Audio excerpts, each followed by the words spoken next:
Olá pessoal, meu nome é Rodrigo Munhoz, sou oncologista clínico e é um prazer estar participando esse ano da cobertura em formato totalmente digital do Congresso Norte-Americano de Oncologia Clínica, o Congresso da ASCO, agora em 2020.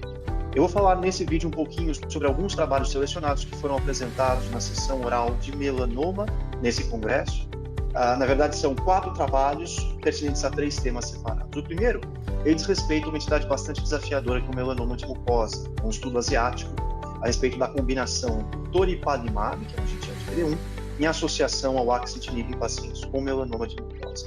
Essa é uma entidade com prognóstico bastante ruim, com uma maior tendência em envolvimento nodal, envolvimento com doença metastática, e se você ajustar para os fatores de risco, pacientes com doença metastática com melanoma de mucosa têm um prognóstico pior do que pacientes com doença metastática e melanoma cutâneo, por exemplo, isso mesmo antes da incorporação de agentes anti-PD1.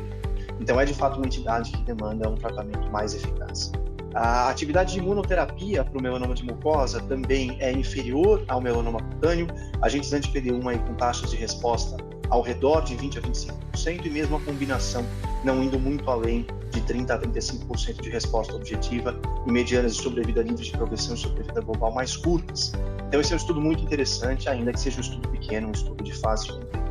Basicamente, em 2 partes, parte A de dose escalation e parte B de dose expansion, o que se avaliou foi a eficácia da combinação de axitinib com esse agente anti-PD1, que é o toripalimab, que já é aprovado na China para o tratamento de diversos tumores sólidos. O axitinib foi usado na dose de 5 mg 2 vezes ao dia e o agente anti-PD1 3 mg por quilo a cada 2 semanas. Em sua maioria, eram pacientes aí sem expressão de PDL1, 2/3 com expressão negativa de PDL1. E o que é interessante desse estudo é que a taxa de resposta dessa associação de axitinib com o agente anti-PD1 resultou aí em respostas objetivas de quase 50%, quase 48,5% a taxa de resposta objetiva desse estudo de fase 1B, uma mediana de sobrevida livre de progressão de 7,5 meses e mediana de sobrevida global de quase 21 meses, o que é um número bastante interessante, especialmente colocando no contexto de dados históricos do melanoma de mucosa. Naturalmente, a eficácia foi maior para pacientes com expressão de PDL1 com alta carga mutacional, além daqueles que expressassem genes associados tanto a aspectos inflamatórios quanto a angiogênese, realmente traduzindo aí que, de fato, talvez a gente consiga selecionar melhor os pacientes com melanoma de mucosa para o uso desse tipo de estratégia. Então, é um estudo bastante interessante que propõe um novo algoritmo de tratamento com melanoma de mucosa, combinando um agente anti-VEGF-R, que é o axitinib, em associação ao toripalimab, que é um agente anti-PD1. Naturalmente, um estudo pequeno, de impacto ainda limitado, mas que talvez abra portas para o desenvolvimento em estudos de fase 2. O segundo trabalho selecionado, e também ele está aqui porque ele traz uma estratégia diferente daquela que nós estamos habituados a usar, é um estudo de técnica com linfócitos infiltrantes, Tumor Infiltrating Lymphocytes, um agente denominado LN144 ou Lifileucel. Esse estudo já havia sido apresentado previamente, principalmente outra coorte desse estudo. Basicamente, é um estudo multicêntrico de fase 2, que incluía pacientes com melanoma previamente tratados, inclusive aí com exposição prévia a agentes anti-PD1 e, no caso de mutação do gene BRAF V600, também exposição prévia a inibidores do BRAF e inibidores do MEK, que então foram tratados com essa modalidade de terapia celular com linfócitos infiltrantes. O processo de preparo era bastante interessante, você precisava, para a inclusão no estudo, de pelo menos 2 lesões, uma que pudesse ser ressecada, para que você pudesse isolar os linfócitos infiltrantes, e pelo menos mais uma lesão alta. Essa lesão ressecada, então, passava por um processamento ex vivo, que tomava mais ou menos 22 dias. Logo na sequência, o paciente, então, era submetido a um esquema de quimioterapia em alta dose mieloablativo com linfodepressão, basicamente uma combinação de ciclofosfamida com fludarabina, e depois os linfócitos infiltrantes isolados daquela amostra que havia sido retirada eram reinfundidos, e essa reinfusão era sucedida de uso de interleucina 2 em altas doses por até 6 aplicações. Então, um esquema bastante complexo, mas bastante interessante aí, combinando, então, linfócitos infiltrantes, quimioterapia mieloablativa e depois interleucina 2 no momento, logo após a infusão dos linfócitos. E o que é bastante interessante, apesar do perfil de tolerância muito preocupante, quase 95% dos pacientes com eventos adversos grau 3 e 4, foi a taxa de resposta numa população previamente tratada, taxa de resposta objetiva aí de próximo de 37%, e com um aumento dessas respostas com o passar do tempo, reforçando aí então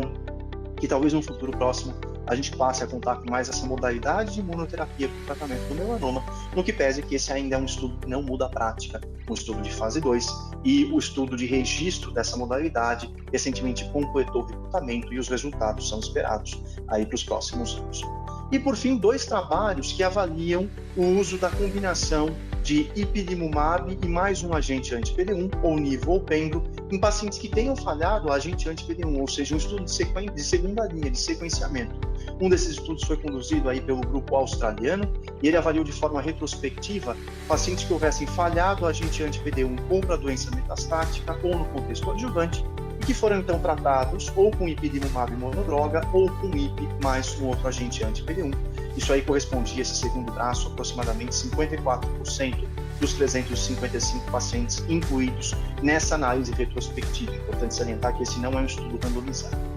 O que é interessante nesse estudo, então, é uma taxa de resposta bastante promissora com a combinação de IP mais anti-PD1 após falha a anti-PD1, 32% de resposta objetiva versus 13% de resposta objetiva com IP monotônico. Convém salientar, porém, que a gente tinha aqui alguns desequilíbrios entre os braços, pacientes tratados com a combinação mais jovens, 61 anos versus 67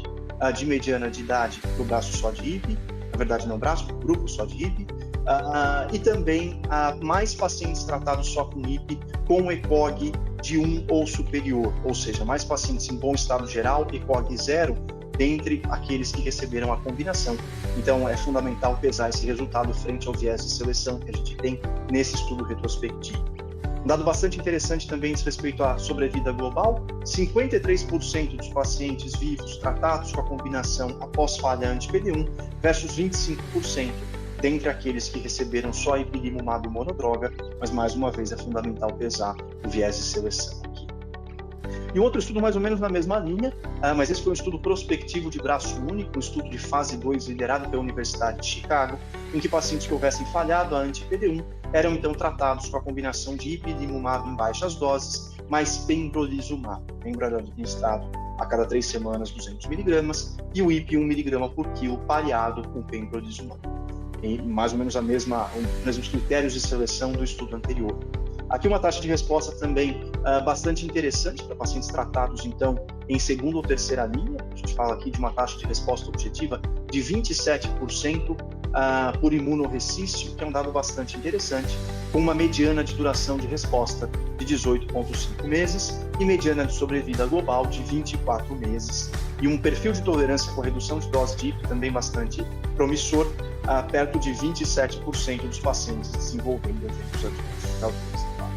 Então, são 2 estudos não definitivos sobre a questão de como tentar resgatar pacientes que falham a anti-PD1, mas que de qualquer forma fornecem mais embasamento para uma eventual exposição a estratégias combinadas para aqueles pacientes que tenham recebido monoterapia com agentes anti-PD1 em primeira linha. Então, fiquem ligados aqui no Oncologia Brasil, a gente vai trazer mais conteúdo, vai compartilhar mais do que está sendo apresentado ao longo da ASCO, sempre tentando trazer um pouquinho de uma visão editorial, e acompanhem também os webinars que serão disponibilizados por aqui. Até a próxima!